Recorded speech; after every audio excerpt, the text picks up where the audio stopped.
Alors je pensais qu'elle était très reconnue justement.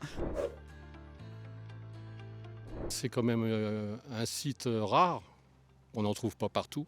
Je pense que si c'est comme le calcaire, ça peut créer, des défauts dans les constructions, c'est pas très, pas dire solide, mais, au niveau construction, c'est peut-être pas très fiable. C'est moins connu parce que on essaie de garder les sites un petit peu protégés, on va dire.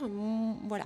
Moi, je pense que c'est ça. Il faut éviter de trop creuser, de trop ramasser. Je pense parce que les procédés sont chers d'extraction en particulier et qu'on trouvé beaucoup finalement de matériaux de synthèse qui sont beaucoup plus appropriés et surtout beaucoup moins coûteux en fait à la fabrication. C'est un matériau qu'on a oublié, je pense, parce que il y a une époque où entre Apt et Gargas, il y avait beaucoup de gisements d'ocre. Je ne sais pas si on dit gisement, mais enfin voilà.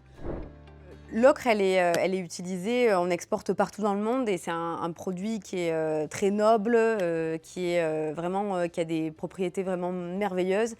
Donc c'est une matière qui est inaltérable aux UV, qui a vraiment plein d'avantages, mais qui n'est pas très connue localement parce qu'en fait, il y a beaucoup de personnes qui pensent que l'ocre, c'est fini, que c'est aujourd'hui plus que les anciennes carrières qui se visitent et qui n'ont pas connaissance du fait que nous, on est encore en train de produire à la Société des ocres de France. Et que c'est une matière qui peut être utilisée dans plein de domaines différents, chez soi, dans le domaine artistique, et qui a plein d'avantages.